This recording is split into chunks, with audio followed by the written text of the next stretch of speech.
Today, we will see how to sketch a graph using our prior knowledge on limits, continuity and derivatives. We will work directly on an example and see the theory within that example. Let f be our function for today's example, x squared divided by x plus 1 squared. So this is a quotient of two polynomials. Such functions are called rational functions. So today we will see how to sketch the graph of a rational function. So to start with, we will start with basics, such as domain. So what's the domain? Domain means the x values that the function can take, or where the function is defined. So if you check this function, a polynomial is defined everywhere. That means for each x value, for all real numbers. However, since the second polynomial, x plus 1 squared, is in the denominator, we don't want the denominator to be 0.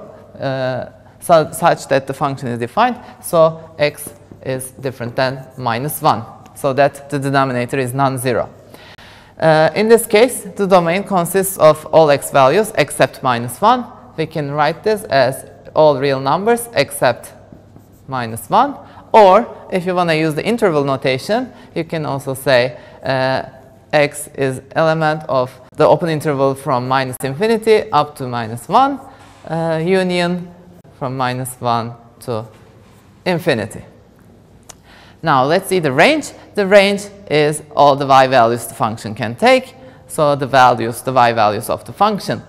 The range is not always easy to determine, but here, since it's a square function, so it's always positive. In fact, it can also have the 0 value at 0, so however, it's never negative, so the function is non-negative everywhere. So we can say f of x is greater than or equal to 0. In other words, the range is all non-negative numbers, so from 0 to infinity including 0, sorry. Then check the intercepts. Intercepts are functions' intersections with the axis. So y-intercept is where the function intersects the y-axis. So this happens if x is 0. So we easily check f of 0, and we see that f of 0 is 0. That means the y-intercept is the point 0, 0. That is the origin. A function can have only a y-intercept. Let's check the x-intercepts. X-intercepts are functions' intersections with the x-axis. In other words, the function's zeros or roots. A function may have several x-intercepts or no x-intercept at all. Let's see. To find the x-intercepts, we set f of x equal to 0. And we know here the only solution, x squared equals 0, that is if x is 0. That corresponds back to our origin. So the origin is both the x-intercept and the y-intercept, and we don't have any other x-intercepts. Let's put that here in our graph. So we know the origin is our x-intercept and y-intercept, and no other intercepts. Let's check whether the function is symmetric or not. To find that, we check f of minus x. So let's calculate this. This is minus x squared divided by minus x plus 1 quantity squared. This gives us x squared divided by minus x plus 1 squared. So we say the function is symmetric if f of minus x equals either f of x. In this case, the function will be even and will be symmetric with respect to the y-axis, or if f of minus x is equal to minus f of x. In this case, the function will be odd and symmetric with respect to the origin. However, here none of this is the case. So this is different than f of x and different than minus f of x. In this case, the function is not symmetric at all. So there is no symmetry. So let's move on to asymptotes. Let's start with the vertical asymptotes. Vertical asymptotes may occur at the points which are not in the domain of the function. So basically at the points where the function is not defined. In this case, we only have the point minus 1, x equals minus 1. which is not in the domain of this function, so we need to check. So here we approach x equals minus 1 with the limit. So limit as x goes to minus 1 of f of x is limit as x goes to minus 1 of x squared plus over x plus 1 square. So here we have 1 over 0. That gives us infinity. It's a plus infinity no matter whether you approach from the left or from the right, because you have the square over here. So that means the function goes to infinity as x goes to minus 1 from both sides when we approach minus 1 from the left and from the right. That means we have the vertical asymptote x equals minus 1. So let's plot this in our graph.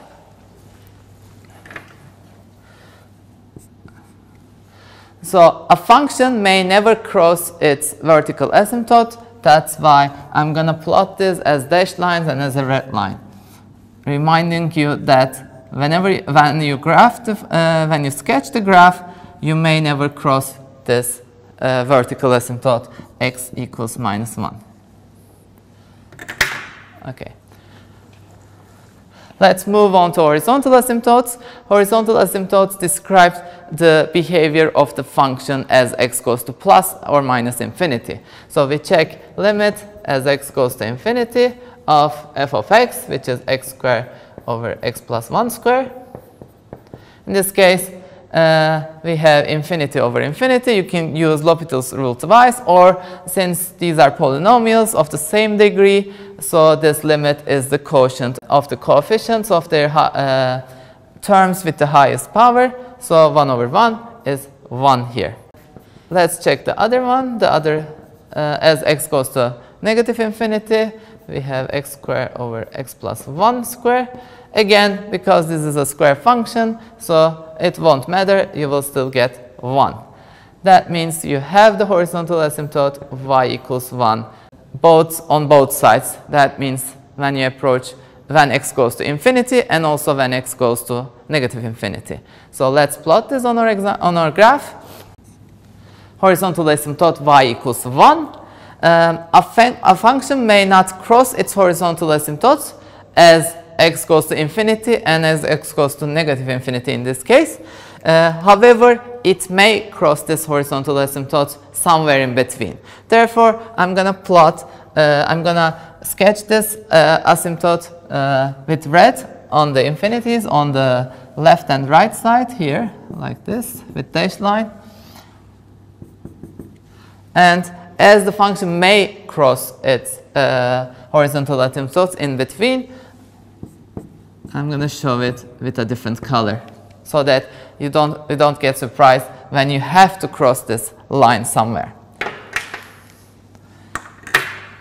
Okay, let's check the oblique asymptotes, whether the function has any. An oblique asymptote, or in other words, a slanted asymptote, may occur if the degree of the numerator is 1 more than the degree of the denominator. For a rational function. Here, the degree of the numerator is 2. The degree of the denominator is x squared, again 2 plus 1. Since this is not the case, we don't have an oblique asymptote here. Now, finally, let's move to the derivatives. We know that the derivatives give valuable information about the function. Using first derivative, we can determine the extreme values, maximum and minimum values of the function, and using the second derivative, we can determine the points of inflection. We also know that using the first derivative, we can find the intervals on which the function is increasing or decreasing, and on the other hand, using the second derivative, we can find the intervals on which the function is concave up or concave down. So let's do this. So the first derivative, when we take the derivative of x squared over x plus 1 quantity squared with respect to x, this is the derivative. We will use the quotient rule because it's a quotient. So when we do this quickly, the derivative of the first one is 2x times the second one, x plus 1 squared, minus the first one is x squared times the derivative of the second one is 2 times x plus 1 divided by the square of the second one, so x plus 1 squared, so x plus 1 to the 4. If you cancel the x plus 1s here, you will get x plus 1 cube in the denominator, and here you have 2x times x plus 1 minus 2x squared, so you have 2x over x plus 1 cube. So the extremum of function may occur at the zeros of the first derivative or at the points where the first derivative is not defined. Just like the function itself, the first derivative is not defined at minus 1. So this is a critical point. Let's put this over here. And we also see this is 0 if x equals 0. That's another critical point. So here. Now we know that the function and its derivative is not defined at x equals minus 1, and the first derivative is 0 at x equals 0. If the first derivative of a function is negative, that means the function is decreasing. If the first derivative is positive, that means the function is increasing. And we will use this information to find the minimum and maximum of this function. That, in other words, using the sign tests, we will determine the extreme values of this function. So to do that, we have to find which sign the first derivative has between those critical points. So let's take a value less than minus 1 and to see what's the sign of the first derivative here. So for example, if you take minus 2 and plug in here in the first derivative, so if you check f of f prime of minus 2, by the way, the value is not important, we only need the sign. So here you will get a negative, here that will be also negative, cubed it will be still negative, a minus over minus will give you a plus. Now take a value between minus 1 and 0, for example minus 1/2, and plug in here, you will get a negative here and a positive here. Negative divided by positive will give negative. And for the last part, take a value greater than 0, for example 1, positive divided by positive, which will give you a positive. Now, if the first derivative is positive, that means the function is increasing. If it's negative, it means that it decreases, and so on. And whenever this behavior changes, we might have an extreme point. In this case, here the function is decreasing and it starts to increase here. That means we will have a minimum point here. Actually, it looks like as if we have a maximum over here, as the function is increasing here and decreasing over here. However, the function is not defined at this point, so there is not an extreme point over here. Let's calculate the value of the minimum. Let's calculate the minimum value, 0, and we already know that the function goes through the origin, so it's 0, 0 is the minimum value. So let's put that over here. So 0, 0 is also the minimum value, a local minimum of this function, and there is no local maximum for this function. As we already know that the function goes to infinity on both sides, we also know that there is no global maximum as well. So let's check the second derivative for the concavity. So the second derivative is the derivative of the first derivative, so let's derive this again. Again, using the quotient rule, the derivative of the first one is 2 times the second one, x plus 1 cube, minus the first one, 2x, times the derivative of the second one, 3 times x plus 1 squared, divided by the square of the second one. This is x plus 1 cubed square, so to the 6th. If you cancel x plus 1 square, you will have x plus 1 to the 4 in the denominator, and here you have 2 times x plus 1 minus 6x, so minus 4x plus 2 over here. Now, points of inflection may occur if the second derivative is 0 or not defined. As the function itself, this is again not defined at minus 1, so it's a critical point. And then this is 0 if x equals 1/2.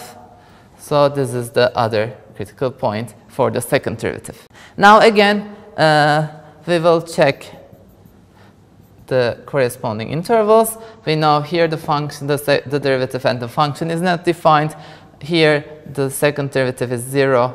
And let's take a value less than -1, for instance -2, and plug in here and check the sign. So here -2 give you positive, and here you will have positive, so this will be positive here. And take a value between -1 and 1/2, so for instance 0, you will have positive here and positive here, so again a plus. And then take a value greater than 1/2, for instance 1, here you will have negative, here you have a positive, negative over positive will give negative. And we know that if the second derivative is positive, that means the function is concave up. And here as well. And if the second derivative is negative, that means the function is concave down. You can remember this, the concave up is like cup. A cup look is concave up. Okay. So, and points of inflection may occur when the concavity changes. Here we have here the function is concave up, here the function is concave down. That means here we have a point of inflection at 1/2, and let's find the value, plug in 1/2 here into the function to have 1/2 square over 3/2 squared, that is 1 over 3 squared, so 1 over 9 is our point of inflection. So let's put that here as well. We have 1/2 and 1 over 9. This is a point of inflection.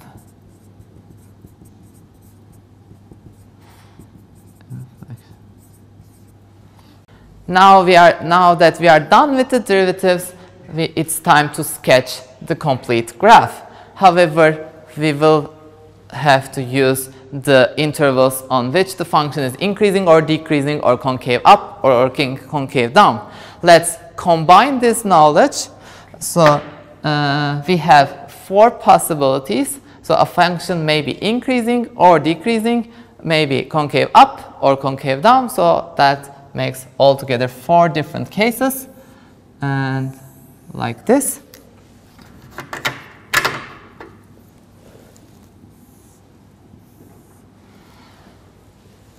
So if the function is decreasing and concave up, it's gonna look like this part over here.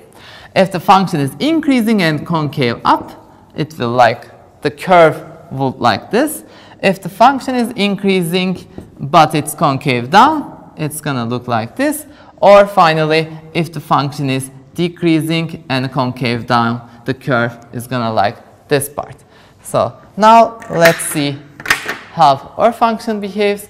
Here in the first interval, so that means from -infinity up to -1, we have the sign of the first derivative is plus, and the second derivative is also plus. So plus case, increasing and concave up.